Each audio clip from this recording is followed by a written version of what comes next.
cottage in the country, tucked away beneath the hills, a little boy lay sleeping. Snow began to fall lightly at first, and then with giant flakes which started to settle on the ground. At first light of the morning, the boy turned over. He yawned and sat up and ran to the window and looked out. Everything was covered in snow. The garden, the fields, the distant hills. He got dressed as fast as he could, and when he was ready, he hurried down the stairs. At the back door, he put on his boots, his scarf, and his woolly hat, and then walked out into the snow.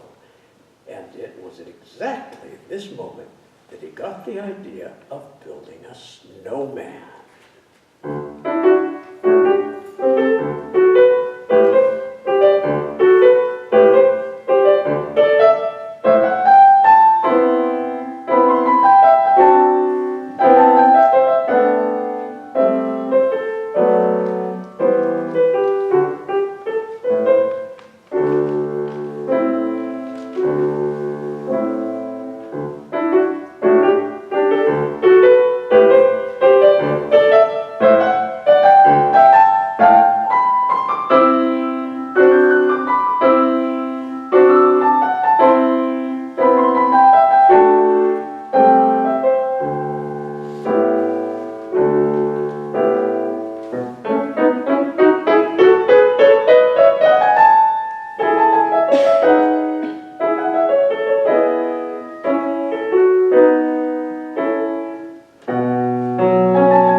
Then he fetched a scarf and a hat, and a tangerine for the nose, and coal for the eyes. At last the snowman was finished, and the boy stepped back and looked at him. He seemed to be smiling.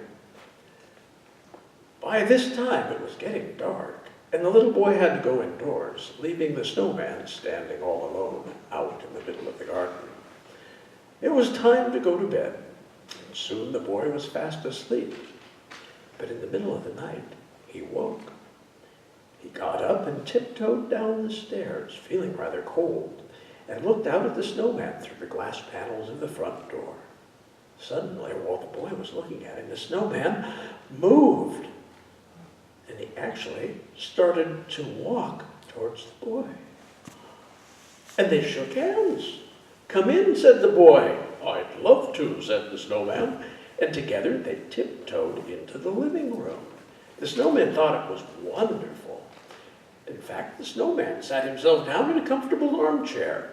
And then, with a start, the boy realized that the snowman was sitting a little too near the fire. He realized that he might melt if he got too hot, so he pulled him out of the chair and hurried him out of the room to the kitchen, which was cold and dark. He leaned down and opened the fridge, and a waft of cold air came out. The snowman loved it. For him, it was just like sunbathing.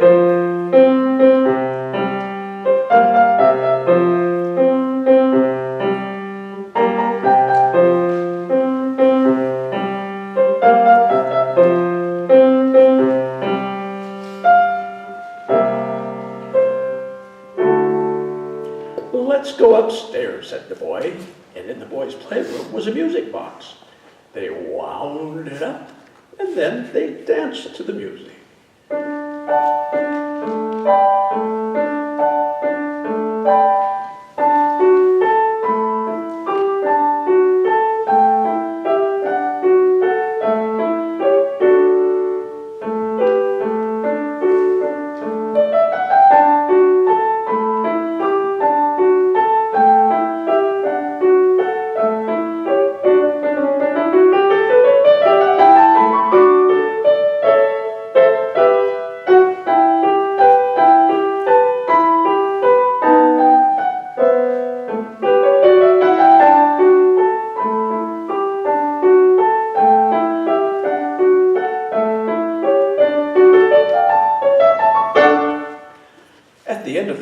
They both collapsed on the floor. with balloons and teddy bears all around them. "I've got another idea," said the boy. "Come with me and let's look out the window." Outside, they could see a strange dark object. Nodding to each other, they tiptoed silently down the stairs, out through the front door and into the open air. The dark object seemed much bigger now that they were close to it, and whatever it was covered up with a big black tarp. Summoning all his strength, the boy went up and pulled it off, and standing there was a bright, shiny, new motorbike.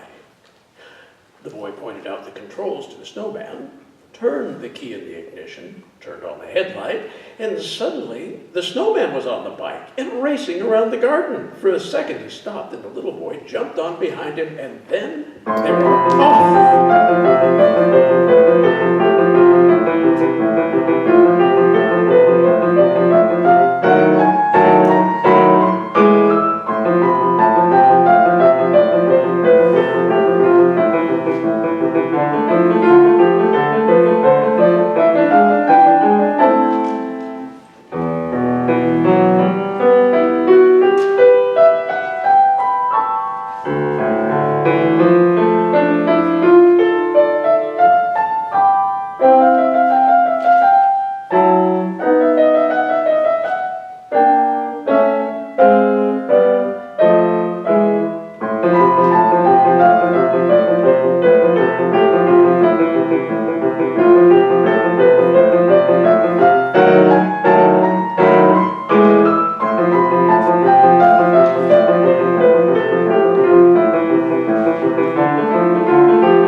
They came back to the garden.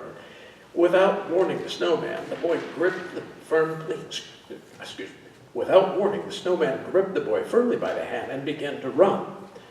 They ran out across the garden, and they ran faster and faster and bounding and jumping until suddenly the boy realized that they were flying.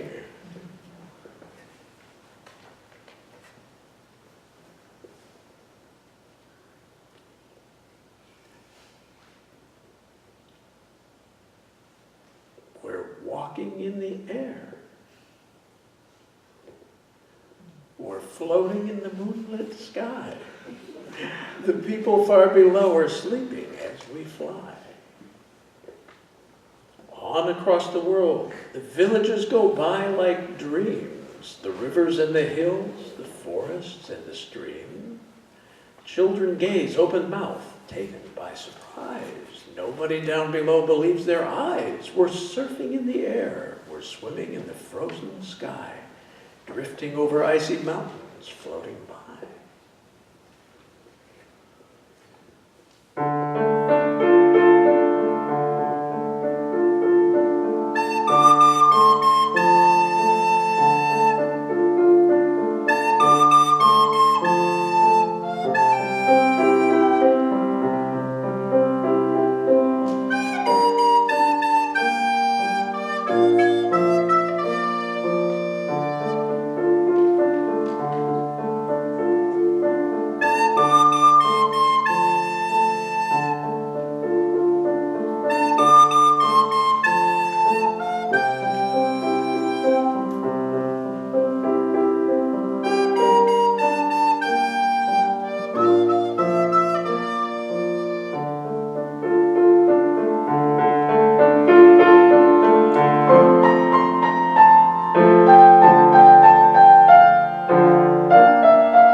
planted silently in the frozen north.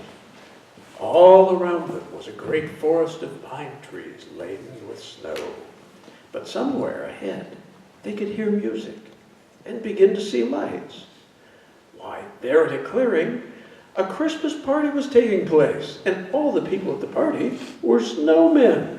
More snowmen than you could ever imagine in your life. And right in the middle of them, radiating good cheer and smiling from ear to ear, was Father Christmas himself. "You're just in time for the dance of the snowmen," he chuckled, and he clicked his fingers.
When the party was all over, Father Christmas led the boy and the snowman to a stable, and light spilled through the door, and inside they could see the reindeer which he used to pull his sleigh.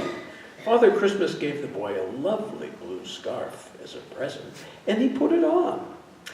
But finally it was time for them to go. The snowman gripped the boy's hand, and once again they started to run. Faster and faster and faster, and bounding and jumping until they were flying again. And at last they landed in the garden and together walked slowly to the house. The little boy shook hands with his friend the snowman and went up to the front door. But the snowman waved and the boy ran back and gave him a great big hug. Then the boy went indoors and very soon was fast asleep. The next morning, when he woke up, the room was ablaze with sunlight, and he put on his dressing gown and ran downstairs, opened the front door, and the sun felt so warm on his face. He ran out into the garden and saw a little heap of melted snow, an old hat, a tangerine, a scarf, and a few lumps of coal, but the snowman was nowhere to be seen. For a moment, the boy thought perhaps the adventures of the night before had been nothing but a dream. But then he felt in his pocket, and the scarf that Father Christmas had given him was still there.